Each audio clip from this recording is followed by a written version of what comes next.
one of the greatest, or even people would argue, like the greatest teacher in our lineage is Rupa Goswami. Mm-hmm. And what he did, this, there's so many lineages of Vedanta, and they all have their different contributions, what they share that's, like they're looking at the same books, but then they give an angle on it that's special, Yeah. And what he shared is so special, and it makes this lineage so special. He took these pastimes of Krishna and he analyzed them through a particular lens so that we could understand them. And that lens is like what they call, I guess scholars would call it like ancient Indian Sanskrit. Really, Sanskrit is, I believe it's called dramaturgy, right? Is that how you'd pronounce it? Like the study of drama? Dramaturgy? I have no idea. I've never even heard that word. The study of drama. And, like like we were just talking about music, music has beat, music has melody, music has, there's rhythm, within rhythm, there's beat, there's melody, there's tempo, it has all these different elements. Harmony. Within drama, there's different elements. And there's this really beautiful, sophisticated study of drama that goes back in these ancients, that sages wrote, in ancient Sanskrit texts. And they speak about what we mentioned earlier, rasa, right? Like the different varieties of emotion and the different varieties of love, and what stimulates them, what increases them, what decreases them, which ones blend nicely, which ones don't blend nicely. What kind of characters, what do you have in your drama?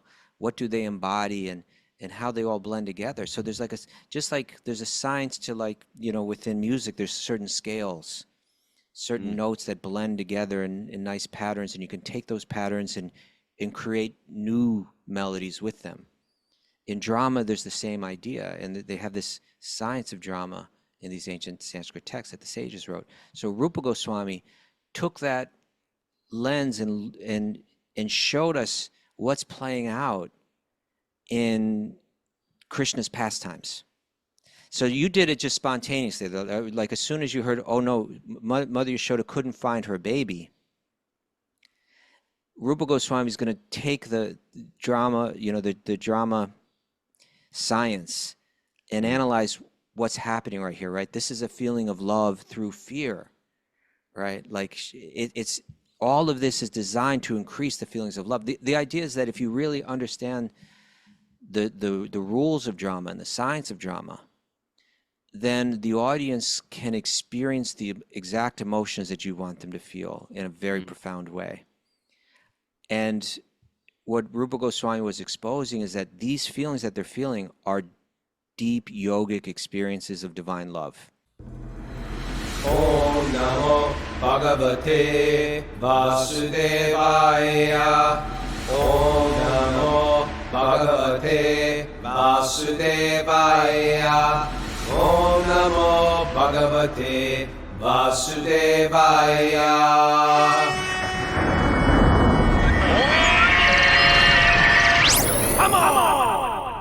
Live from Super Soul Farm, this is Wisdom of the Sages, a spiritual podcast with your host, Raghunath, and co-host and senior educator at the Bhakti Center in New York City, Kaustubha Das.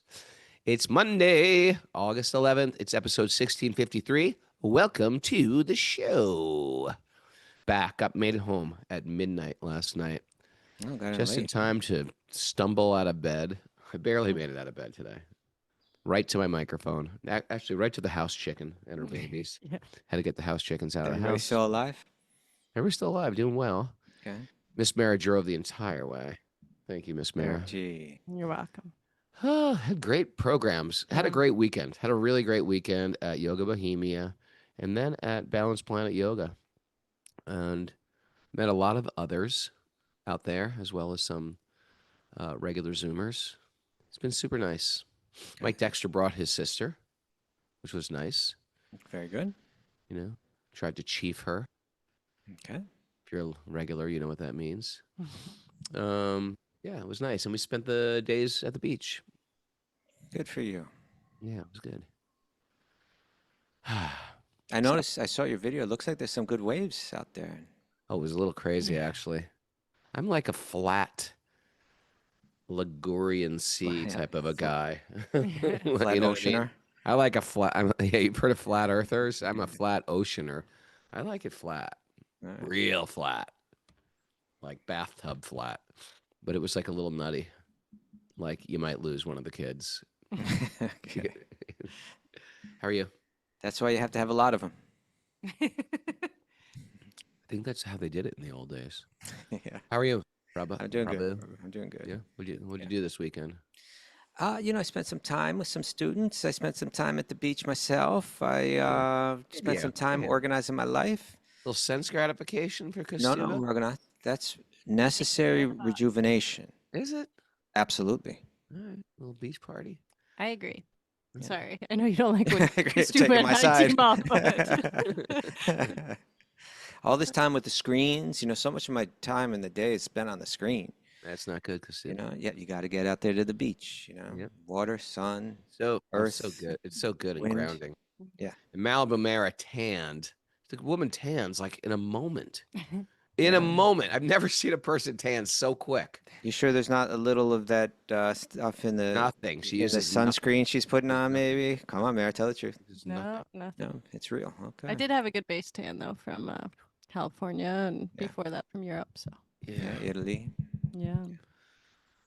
Alrighty.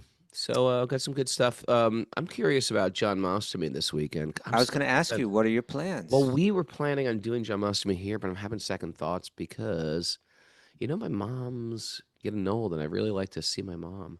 come So I was down. thinking visit Grandma Janmashtami in New Terry. York, huh? Yeah, come to the Bhakti Center. I'll let them know you're coming. Maybe they'll put you on the schedule. I'm sure they I'm would. not asking to be on the schedule.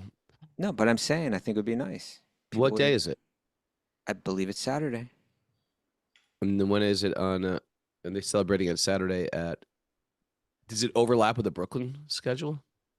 Yeah, Bhakti Center used to always do it on Saturday, no matter what day it was on. Yeah. But nowadays we just do it on the day. So there's Uh, 2 Janmashtamis happening in New York. Yeah, you can Probably do some more. temple hopping. Yeah, does it go to min? Does it go to min? She's traditionally on Yes. Krishna's appearance. Janmashtami is the Astami, the 8th day of the Janma, of the appearance of the birth of Birth. Krishna. He was born on the 8th day of the lunar calendar. Yeah, so it's Janmashtami.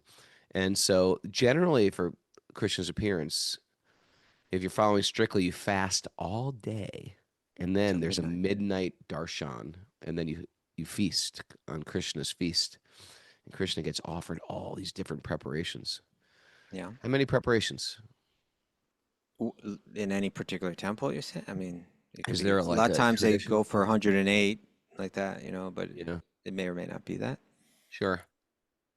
Huh. So anyway, you could adopt that in your own house, or you can go to a temple where it's very festive. Special day. Why don't That's you do my- this? It's Why don't my you- anniversary of becoming a Hare Krishna. Why don't you- I officially joined on your and said I'm a Hare Krishna on Janmashtami 1988. It's going to be my I didn't know birthday. that. I didn't know that. Yeah. Me and Sachi Sutta, same day. Nice.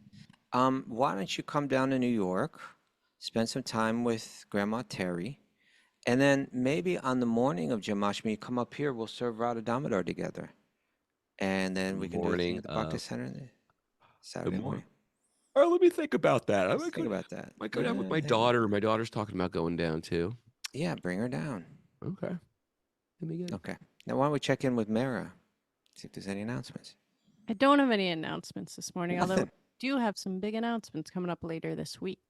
Big Right. announcements. Yeah. big. Big announcement. Big announcements. Ho, ho, ho, ho. Well, we got Labor Day and we got Columbus Day. Yep. Chant camp happening here at Super Soul Farm Labor Day weekend and Wisdom of the Sages weekend on Columbus Day weekend in October. So save the dates. Yeah, there's a lot of traction for both those. And Yeah. then we'll say go and we'll announce it. and People so- are. I've heard that the Light on Wisdom in January in India is starting to fill up. Like there's a lot of interest in it now. So Yeah. There's a lot of there's a lot of interest in all the India stuff this year. Yeah. Also the Kirtan Academy. we got to and- get the word out about Mayapur too. Get that Yes, officially up yeah. there. Well, I tell you this, my friend, and Tell even me. my, Do tell. even my pilgrimage in October. Yeah. I've never seen ticket prices this low. Mm, Really? I get a $650 round trip Yeah. to India From New Oh. York. pilgrimage, Nonstop? and then Yeah. nonstop on Air India. You don't like Okay, Air well. India? I like it. Yeah. I like it. I'm going to take that ticket. All right. Send me the details on that. Maybe I'll look into that myself. You just got to Google it. I mean, or kayak it, and it's Kayak. there. It's super duper cheap. That is cheap. And then my January one is into Mumbai, out of Delhi, both nonstop. Less than $700. That's the cheapest I've seen in a decade. Now, Gyana Gumya is saying Air India is a good airline. I beg to differ. Well, they've been bought. They've been bought by Tata a few years ago, and I find them getting better. Okay, well, that could be a possibility then. I might have to look back into that. Yeah. And you're allowed 2 checked bags. So I always like to bring tons of stuff for our gift shop back. That's true. That's a big plus. And yeah. Okay, great. Let's move on to the nugget, huh? All right. Yes, we have a good nugget for you. Miss Mara, who's it from? This comes from Abraham Joshua Heschel. Again, 3 names. You see? 3 names. It works. Powerful. What work is this from of his? This is from God in Search of Man. Ray Raghunath Capo. Written in 1955. God in Search of Man. People have always been searching for God. Abraham Joshua This is your Heschel. I can tell you a bit about him too. Please. Oh, I get it. God in Search of Man is backwards. Instead of man in search Oh, Yeah. Interesting. he was a Jewish rabbi, theologian, philosopher, and civil rights activist. Got to squeeze some of those in. You're a philosopher. He was widely regarded as one of the most influential Jewish religious thinkers of the 20th century.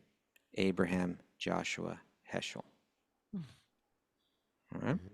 And he had a nice mustache. He had a great mustache. He had a great mustache. And a good All right. So he writes, when faith is completely replaced by creed, worship by discipline, love by habit, when the crisis of today is ignored because of the splendor of the past, when faith becomes an heirloom rather than a living fountain, when religion speaks only in the name of authority rather than with the voice of compassion, its message becomes meaningless.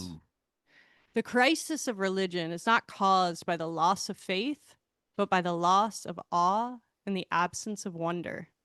Religion without passion is like music without melody.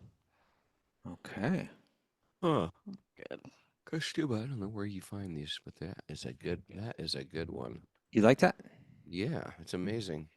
Maybe you got to read God in Search of Man. I love it. Yeah. I like this one. Religion without passion is like music without melody. A lot of the music coming out today has no melody. Have you noticed that? No, that's not true. What are you listening to? You just go out and I listen to my kids. They listen to music. It all has melody. Well, maybe the music that your kids are listening How could to. music not have melody? It's not music. It could have just beat. Oh, okay. Right? Yeah, I guess you're right. I win. Like doop doop doop doop doop doop doop doop, and just talking over it. Yeah, I guess that's right. It's or or at least the melodic element is really like almost missing, and it's down to rhythm. Yeah, I guess it's not music then. It loses a lot. I was of thinking its more heart. like a cacophony of discordant sounds. That's what I was thinking of. Cacophony. Okay, thank you. Anyway, you using can that have term. you can have your beliefs, your rituals. Yeah. But if there's no feeling in it, Yes. it's just empty. And I think we've all seen that too. It's like faith replaced by creed. That's another good one, where it's all about repeating the right lines. And I did that. I grew up in Catholic Mass. I can name those lines. The creed. The creed. Do you remember the Apostles' creed? creed. Apostles' creed. God from God, light from light, true God from true God, begotten, not made, one being with the Father. Through him all things were made. See, but where's the life in it, Raghunath? Yeah. I didn't even know what I was saying. Breathe a little I life. didn't even know what I was saying. I'm not saying it didn't have substance when it was Yeah. written or when it was said prayerfully. But in that church, when people were rattling that off, you weren't feeling it. Yeah. I've got Tarun back on a program of shlokas. Oh, And it's the same thing. We want to learn our shlokas, but where we're not rattling them off, but we actually can deeply understand them. So that's going to be part of his shloka practice, is to explain them in context. You know what I mean? very nice. Anyway, there's another. Worship replaced by discipline, Yeah. where the motions are there, but the heart's somewhere else, huh? The Yeah. discipline might even be making it harder. Make it the heart harder. The heart harder, yeah. Yeah. I could see that. Love replaced by habit. It's another one. Love replaced by habit. right? I gotta ever say this one? I gotta chant my rounds. Gotta I chant my want rounds. to chant my rounds. I want to chant my rounds, right? Where we're still going through those motions, but there's no warmth. Yes. That's yes. when the spiritual life turns cold. I don't want to have to gotta chant my rounds. I want to chant my rounds. I want to be with Krishna, right? Right. And, and now when we come to the 10th canto, we hear all these stories about Krishna, right? They're the opposite of cold. They're meant to stir you or melt you, right? Or wake you up. Then we step into the world of Vṛndāvana, and nobody's holding back. The residents there aren't trying to play it cool or keep their feelings in check. They're living in full on emotional connection with Krishna. Joy, fear, longing, relief. They're feeling it all because they're in love with Krishna. Right. Incredible danger. That's all love. Right. So that's why these pastimes are so important to hear. They're not just lessons for the head. They're invitations for your heart to express, feel emotions, right? Yeah.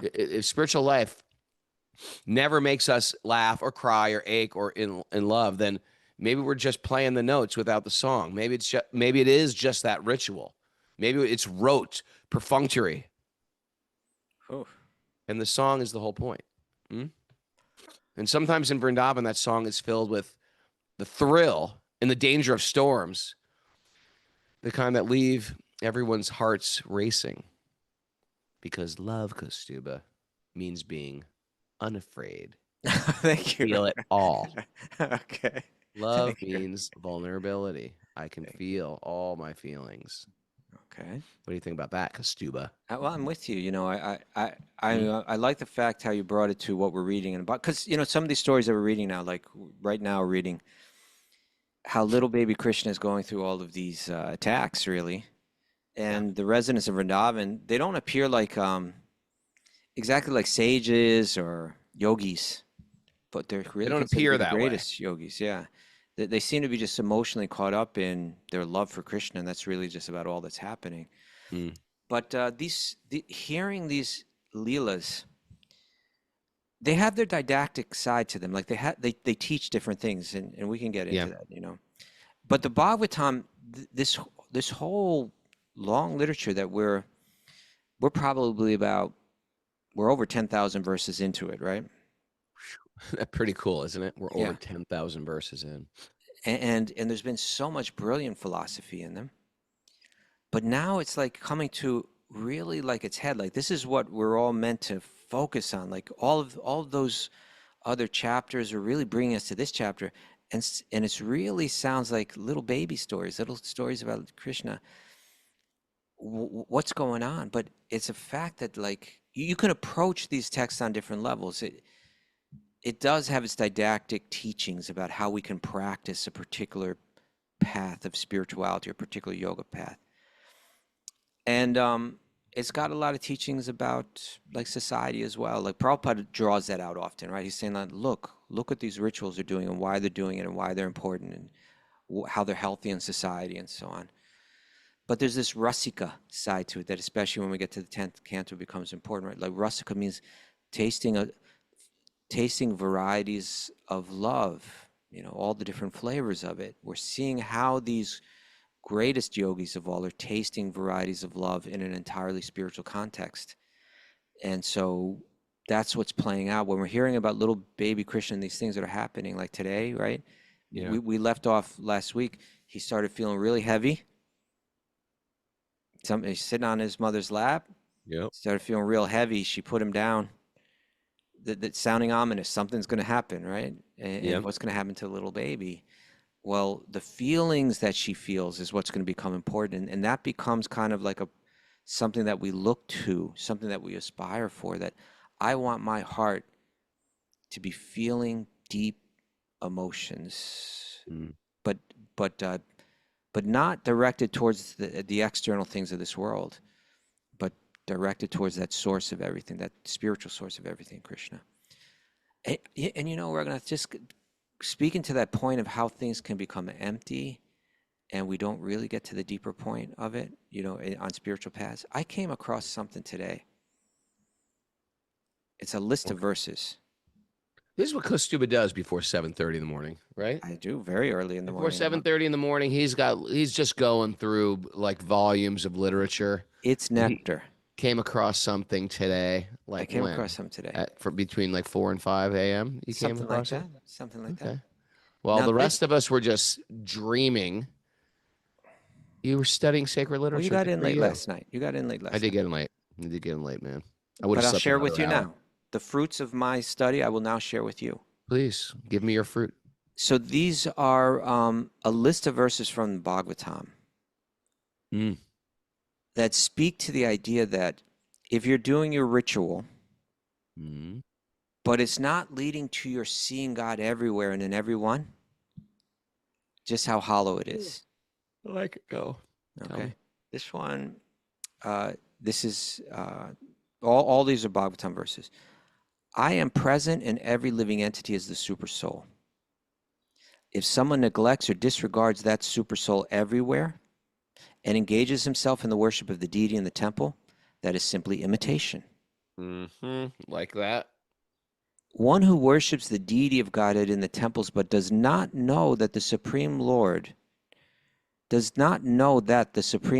Paramatma, is situated in every living entity's heart, must be in ignorance and is compared to one who offers oblations into ashes. Like that. Right? In other words, they're taking that vision of the Vedic offering where there's a fire and you're pouring ghee Right. into it, and the fire is representing God, and you're pouring These are warnings. These are all warnings yeah, for us. pouring Not it to into be so ashes. superficial. It's easy to join a religion and feel like now I'm okay. Now I'm in the club. Yeah. Anything. Get initiated. Live in an ashram. Put on a robe.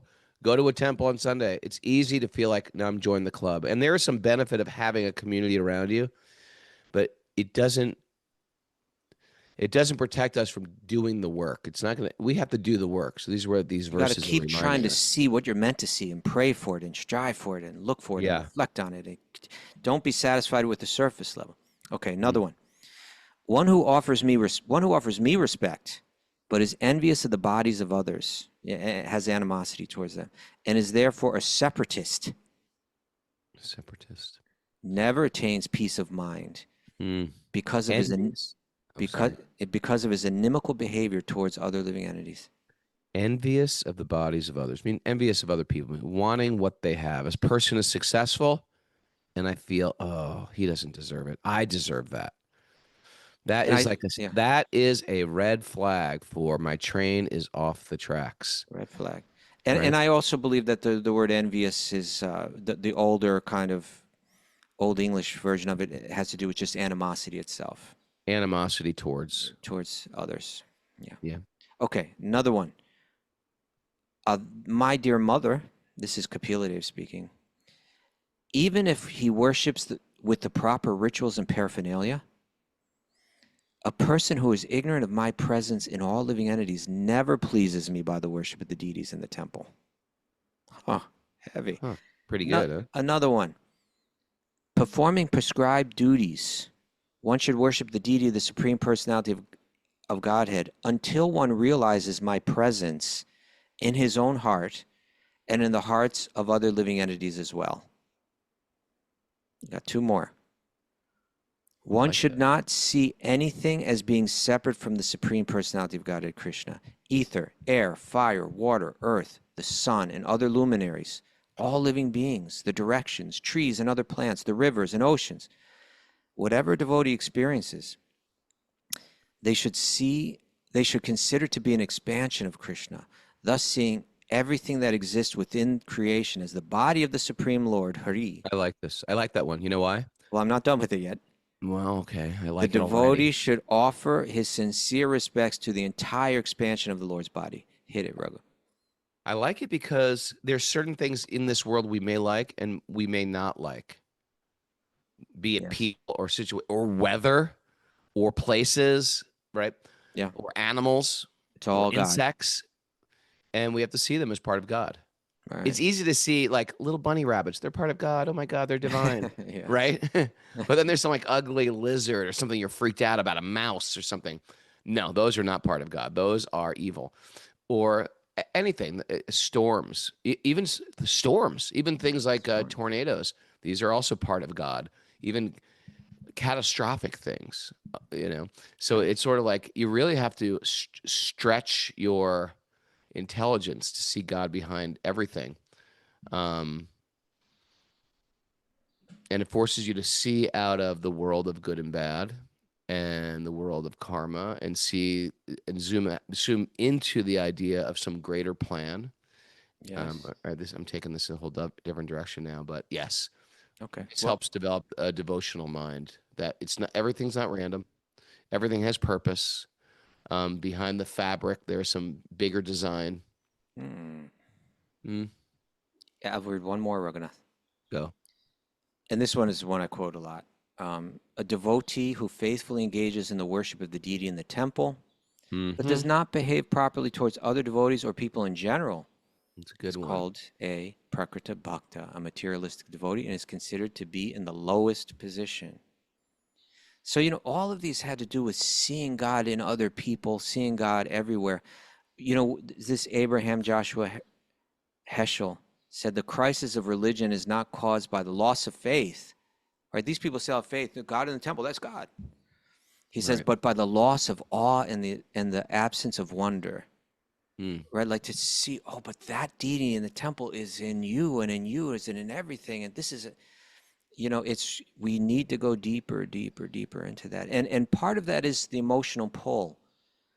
And so Vyasadeva, who's wrote all the Vedic literature that all the great yogis have borrowed from, and all the sages have borrowed from, and studied and learned from and grown through, he's coming to his pinnacle of his teachings in the 10th canto of Bhagavatam, and he's telling these stories about Krishna's life and giving us a vision of the emotional lives of the greatest yogis of all, the residents of Vṛndāvana, hearing about Krishna, the feelings that they have towards Krishna. It's giving us a message. Open your heart up to it. Don't, a lot of the spiritual teachings, like, particularly like the Jnana Yoga teachings, they're like a second stage of spiritual growth. And they have a lot to do, often like they're almost like negating emotion, right? Neutralizing emotion, right? Because we need to neutralize the material emotion, but we need to nourish the spiritual emotion. And so he's helping us understand that. Don't think, I may have given you a lot of like stoic, cold kind of teachings in the Upanishads. That was a step up to get you to let go of the material, but now embrace the spiritual, the full spiritual, the personality and all the variety of love on the spiritual end. And we do that by hearing Krishna's Leelas. It's pastimes. Important stuff. Very important. It's really easy in this personal concept of God to worship God and not see God in everything. It's really easy to go that direction. We sing, we're ecstatic, we're dancing, we're jumping. It's for the deity. But then there's this guy next to me that's I got issues with. If I got issues, that's my issue. If I got issues, that's my issue. Okay. Right? Well, it sounds like if I got issues, it's my issues. If I got issues with him, it's my issue. I got the issue. Okay. It's actually in it's the not phrase. his issue, it's my issue. It's my issue. Right. So, yeah. Okay. Let's dive in. Now we're going to hear about Trinavarta. Interesting. The whirlwind asura, the whirlwind demon. Demon. Narayanam Shaivanarottamam Devim Saraswatim Vyasam Tatojayam Diriyat. Before reciting the Srimad Bhagavatam, which is our very means of conquest, one should offer respectful obeisances to the Supreme Lord, Narayan. Unto Narayan Rishi, the supremmost human being, unto Mother Saraswati, the goddess of learning, and to Srila Vyasadeva, the author. Nasta Prayishva Bhadreshu Nityam Bhagavat Sevaya Bhagavati Uttama Shloke Bhaktir Bhavati Naishtiki.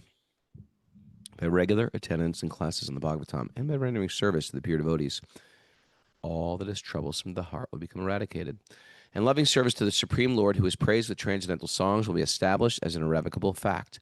Om Jnana Timarandasya Jnananjana Shalakaya Chakshurunmadatam Yena Tasmai Shri Gurave Namaha. I was born in the darkness of ignorance. My teachers are opening my eyes with the torchlight of knowledge. I offer my obeisances at their lotus feet. Reading from the Srimad Bhagavatam, Canto 10, Chapter 7, Text 20. Okay, so we just heard that Krishna's mother, who's just the embodiment of love of God, right? With a motherly mood. Mm. She has him on her lap, and he starts to feel really unusual, right? Baby's starting to feel Unusually really heavy. Yeah, and it got so heavy she just couldn't bear the weight anymore. And so she put him down on the ground. While the child was sitting on the ground, a demon named Trinavarta, who was a servant of Kamsa, came there as a tornado, Another shapeshifter. whirlwind, at Kamsa's instigation, and very easily whisked away, carried the child away into the air, covering the whole land of Gokul with particles of dust. That demon, acting as a strong whirlwind, covered everyone's vision and began vibrating everywhere with a great fearful sound. This is like a whatever, class 5. What do you call tornadoes? Category 5 or yeah, tornadoes have categories. Do they? I think so. I don't know. I know hurricanes do. Hurricanes do. Because of bits of for a moment, the whole pasturing ground was overcast with dense darkness from the dust storm, and Mother Yashoda was unable to find her son where she had placed him. So here we go. Imagine the fear of the mother. So these are all taking place to exhibit, to bring out more love.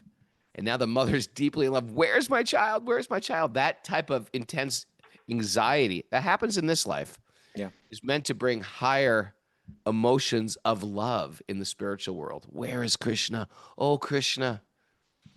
Because of the bits of sand. I was going to say, no, in relation to that, Raghunath? Yeah. Because you framed that out really nicely, that idea. That's what we're meant to see here. That, oh, it's not just try to see beyond just like, oh, this sounds like a silly child story. You had, one of the greatest, or even people would argue, like the greatest teacher in our lineage is Rupa Goswami. Mm-hmm. And what he did, there's so many lineages of Vedanta, and they all have their different contributions, what they share that's, like they're looking at the same books, but then they give an angle on it that's special, Yeah. And what he shared is so special, and it makes this lineage so special.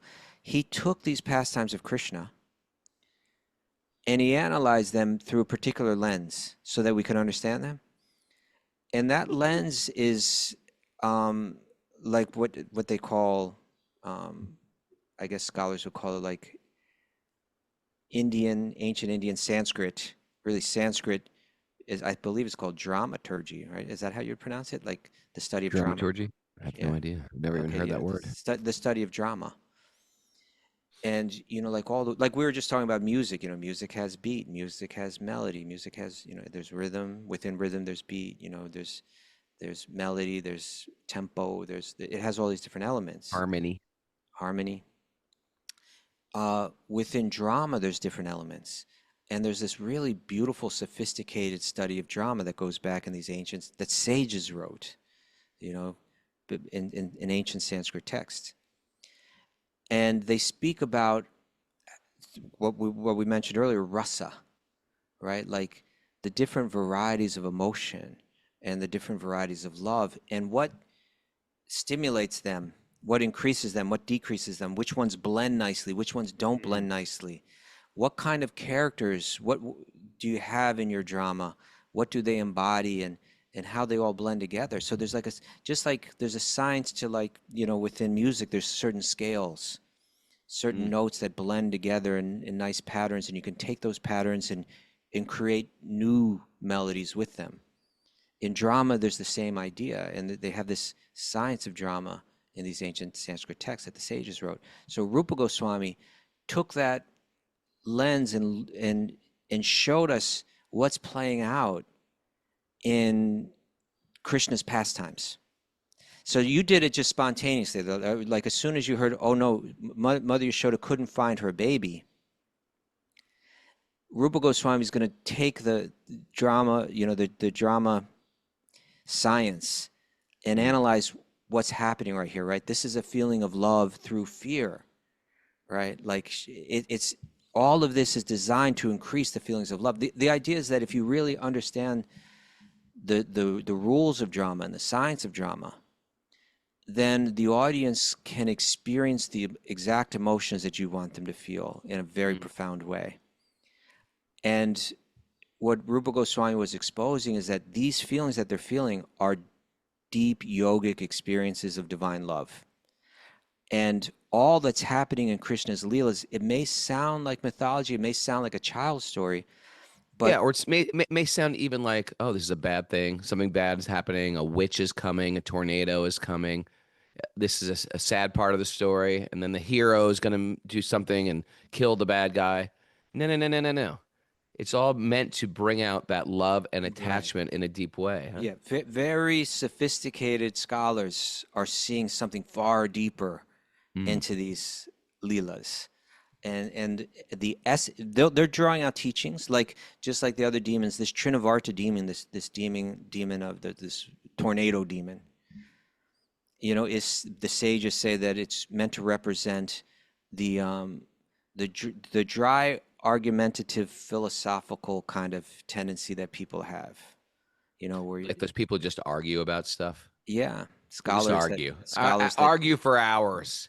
yeah, you know, on the tiny little nuances of grammar and so on, but they miss the whole point, and they get caught up in this whirlwind of debate and So so that's on. what this is supposed to represent. That's another way to look at it as well. Yes. So so there's that element is there, and there's going to be Prabhupada a lot of times draws out other elements, social teachings and so on, yogic teaching, but really at its deepest essence, it's this yoga of love, this bhakti yoga, and this science of rasa that's being illustrated here. That and that we're meant to say, she's living in a world where she has only one concern.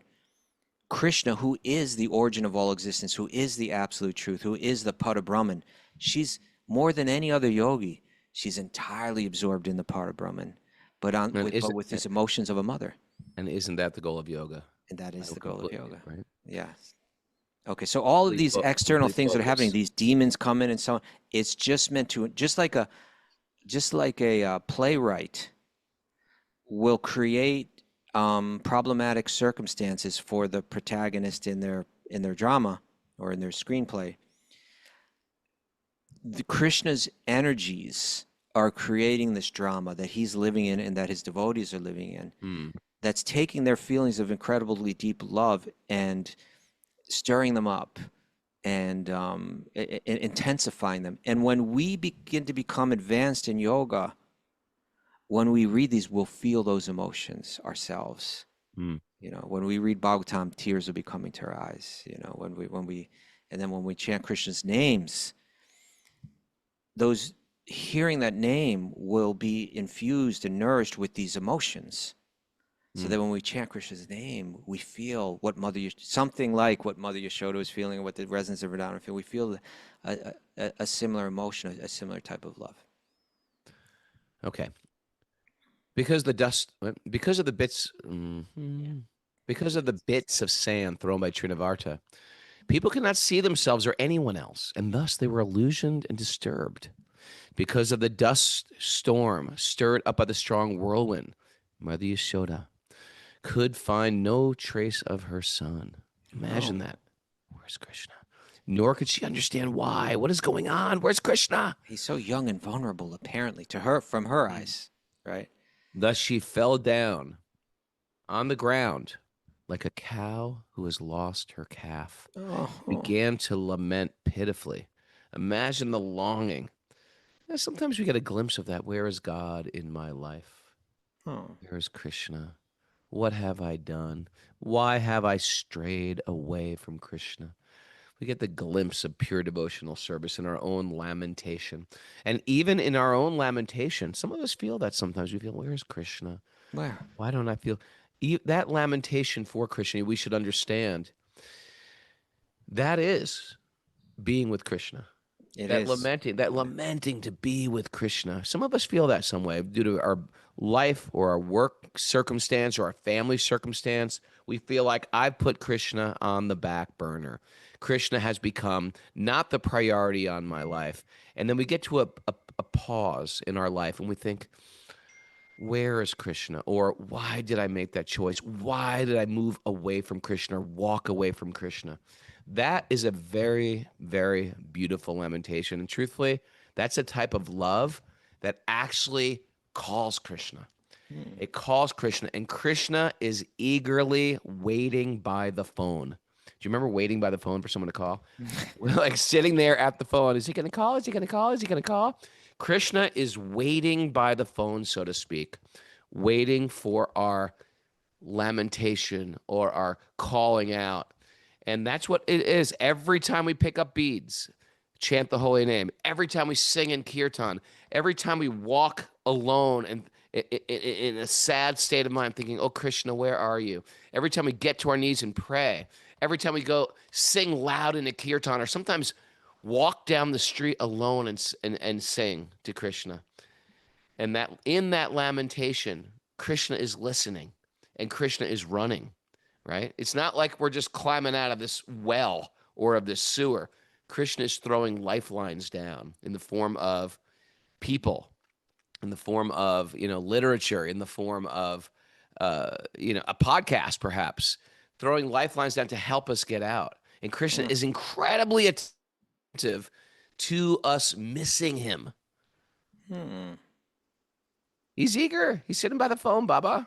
Do you sing a lot when you're walking down the street? Yeah, to I do. Krishna? I sing all. That famous time of me singing in the plane. Remember that story? Just sing in the plane. Sing on the plane. Story, Mara? Yep. Switzerland or somewhere? Yeah, I was in Switzerland. I was walking out of the plane, and I was just going, Shri, real loud, not to impress anyone, just because I miss Krishna. And I was going, Shri Krishna Sharanam Mama, Shri Krishna Sharanam. Krishna, I surrender to you. I trust you. I give myself to you. I was going to teach some classes in Switzerland. And something, yes. And Switzerland's a big international airport filled with, the wealthy and wealthy businessmen. And some man came up to me as soon as I walked out, and he goes, and I kid you not, he was wearing like a suit, carrying a briefcase. He came up I want to hear the Swiss and accent. he kneeled down. Get out. He kneeled down in the airport and said, that is a very beautiful mantra. What is that mantra again? That is a very beautiful mantra. And I said, he wasn't Indian. Okay. And I said, yes, it's very beautiful. I fully trust, I fully surrender to Lord Krishna. And I grabbed him by the hand. It was almost like he was proposing to me. And I grabbed him by the hand. And he goes, thank you very much. And he just walked away. There you go. That may have been a demigod in disguise. Could have been. And I was just singing. I wasn't singing to him. I wasn't trying to impress anyone. I just missed Krishna. Look at you. Do that. And then Krishna sends you someone like that to remind you that this is all real. This is all magic stuff happening. It's his Krishna miracle world. Nice. Yeah. Okay, please continue. When the force of the dust storm and the winds subsided, Yashoda's friends and other gopis approached Mother Yasoda, hearing her pitiful crying. Oh. Not seeing Krishna present, they too felt very much aggrieved and joined Mother Yasoda in crying, with their eyes full of tears. They're also incredibly advanced bhakti yogis. They have a similar kind of love for Krishna. Yeah, and they took this birth. They took this birth as people who are incredibly focused on the Lord. Having assumed the form of a forceful whirlwind, the demon Trinavarta took Krishna very high in the sky. But when Krishna became heavier than the demon had to stop his force. It could go no further. Okay. Prabhupada writes in the commentary here. Yeah. He says, there are many karmis, yogis, and gyanis who artificially try to compete with Krishna. Oh, yeah. And thus, ordinary foolish people who do not care to hear Srimad Bhagavatam from authorities consider some rascal yogi to be Bhagavan, the Supreme Personality of Godhead. They try to do this stuff all the time. It's weird, but it's a thing. Because because you can get into this Upanishadic teachings of I am God, you are God, we are God, And they we're all twist it. God, everything's gone. They can flip that really quick to be like, I'm actually God. Right. I'm actually an incarnation of Lord Shiva. I'm actually an incarnation of Vishnu. It's a thing that goes on, and unscrupulous people who are charming. There's a lot of charming Okay. rascals Charming. out there, you know. Um, and that's why we study the Bhagavatam also. We want to study like what is real, what is fake. Where are you getting this stuff from? Are you a self-proclaimed? Truthfully, that's why I like jujitsu. That's why one of the reasons why I got into jujitsu, because I was questioning people's advancement in spiritual life. Because sometimes you hear, especially within societies where people get envious of other people. 1 minute, one guy's a pure devotee. The next minute, somebody's taking him down. Oh, this person's not sincere. I got so frustrated with the going back and forth of the of fault finding, even within a spiritual community. I said, you know what? I'm going to do jujitsu where it becomes very obvious who the master is. If you can kick my butt, you're the master. If you can't kick my butt, then I'm the master here. And it breaks it down to a real, like, sort of animal type of hierarchy. Where You're searching for animal hierarchy. No, I was searching for hierarchy, but I was just getting in the mess of finding fault and criticism and just not appreciating people. It was a time in my life where I needed just to turn away and just get very more physical. Yeah. So Prabhupada continued, he said, at the present moment, there are many so-called Babas Baba. who present themselves as incarnations of God by showing some insignificant mystic wonder, and foolish people regard them as God because of lacking knowledge of Krishna. Generally, the people who are very evolved are not going to walk around pretending they're evolved. And let me show you some little trick. Let me show you some trick. Let me, trying to get your worship, trying to get your, I recently saw a video of one of these modern day people. Oh, yeah. Yeah. And it was Name just names. So, I'm not going to name the name, but it's really popular right now. And with it, and claiming to be within the realm of bhakti, so which makes it even more disappointing and sad. I know already. Okay. Right. And it was like, oh, he's taking a Shiva Linga, he's producing a Shiva Linga out of his mouth. Look at this. Look at the wonder. Look at what he's doing. Oh my God. First of all, my 11-year-old does magic tricks where I was like, how the hell did you do that? But it's not even real. So my 11-year-old's blowing my mind with magic. Yeah. Why are we getting so like? But I'll tell you a couple other things. Yeah. Like when he took it out of his mouth, he took this towel up to his mouth. The old hide the Shiva Lingam in the towel trick. Come on, man. Come on, that's the oldest trick in the book. Why don't you do it without the towel? Let's see you. He brings the towel up and he's like, look what's in the towel that now came out of my mouth. But not only that, the whole time, like everybody's sitting there like in wonder watching him. And it's like he's struggling. It's making us all look bad. I know. He made it look like he's really struggling to get the Shiva Linga and produce it out of his mouth. It's like, if you're God, this should be effortless. I know. It right? should be not struggle. Like, why do you have the Shiva Linga in your mouth in the first place? Yeah, I know. It's not like, a place to put a Shiva Linga. Make it come out of your palm or something, or out of your But, skull. people, Western people, sophisticated people, apparently, they're buying it. Well, I like these mystical things, and mystical things happen. And Swami Rama used to pull off some stuff in the 60s. You make one part of your body, or Krishnamacharya, stop your heart from beating, where you have medical people, measuring you. There are mystical things. That's okay. Yeah, And but there's they're also not claiming to be- rascals. Yeah. There's also rascals. Yeah. And those guys are claiming, this is just some type of mysticism. It's just type of stuff we can do, you can't do, but you can learn how to do it. Yeah, there's that story in The Journey Home, Radhanath Swami's book. Where Sure. he was up somewhere in the Himalayas, and there's some yogi that was just like blowing people's minds. And then he Stopping did the this. heartbeat.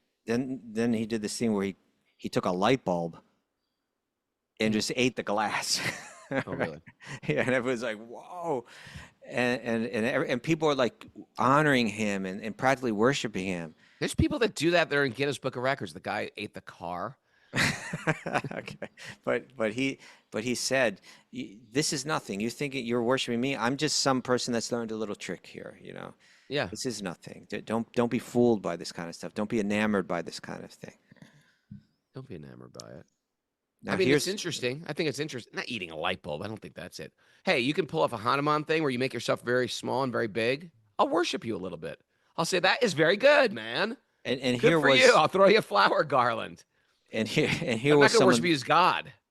and here was someone that had some kind of power. This Trinavarta, the shapeshifter. He could become lighter than he could fly up into the air. But then Krishna's mystic potency is like he says, "No, Christians do my that, potency though. is greater." Christians sometimes do this with Snakes, Jesus. healing. No. They just say, well, Jesus is God. Why? Because he resurrected. He came back from the dead. I see what you're saying. You know what? I mean, that's not the why to worship Jesus, because he did some I'm with you. mystical things, Uh-huh. because he exorcised demons. That's cool. I think it's cool. And I think it's real. Exorcise demons if there's demons. If But I got any in me, take them out. take them out. But that's not the reason to worship them as God. Okay. It's the teachings that Right. make us worship him. Lesson for our Christian listeners. Yeah, thank you, Raghunath. I think we're out of time. Miss Mara. Malibu Mara. Yes. How are you, babe? Babe. I never call her babe. I don't know where that came from. How are you, babe? We got some good takeaways. Sorry, Krishna. I meant to say Prabhu, babe. Prababe. Prababe. Prabe. All right. Chant your rounds. Babu. Just stop now because it could get worse. Yeah. It could easily I've get worse. honestly never called her babe in my life. Are you sure about that? You're in front of the Deities right now. I am. Yeah. All right. He doesn't Babe, I remember never that. called you babe. All right. Chant your rounds out of love, not duty. Good job, Okay. babe. Krishna Leela invites you to soften your heart. Soften it up. I got you, babe. Love means being unafraid to feel it all. Okay. Love me, say that you love me. Taste all the flavors of spiritual love. Yes. Well, yeah, or we don't necessarily taste them all, right? Like someone may have the motherly love and someone may have another love, but Yeah. Krishna's tasting them all. Yeah. Mm-hmm. Let the ritual lead to seeing God everywhere and everyone. The ritual has a purpose. Go deeper and don't lose the awe and wonder. Don't lose that awe and wonder, Raghunath. I don't. Keep it alive. Staying alive. Lament and search for Krishna. Lament and search for him. Yeah. But this kind of lamentation is special. Spiritual lamentation, Bubba. Okay. If I got issues, it's my issue. Not his. Yeah. If I got issues, they're my issues. Krishna is throwing us lifeline. I've got issues, babe. I've got Babe, issues. I got- That should be a song. I loved Sonny Bono. Did you? Yeah. Yeah. All right. And He gave us hope for the short guys, you know? that's why you loved him. Well, one of the reasons. Liked his Okay. voice. Who's funny. Liked his outfits. Oh, because you're thinking if he can have a tall, beautiful wife like Cher, I could too? Is that what you mean? Maybe. That kind of hope? I mean, material hope. All right. Mara. And And Krishna's waiting by the phone for our call. Oh, put him on the that's a good speed one. dial. All right. There was no speed dial back then, Bubba. No, but now there is. Krishna waiting by the call. I mean, there's no Waited phone by the back phone. then either. Thanks everybody for joining us back on a Monday, a beautiful Monday. It's Janmashtami week. Krishna's birthday week today, Kastuba. You don't think about that. It's a big Krishna's week. birthday week. We're with all these very, very beautiful people. It's nice that we have Krishna's Leelas to read. Krishna's Leela. Hey, October 29th, we have our last call for India pilgrimage. Hit me up. Email Mara, wisdomsages@gmail.com. Or hit me up on Instagram, Raghunath Yogi.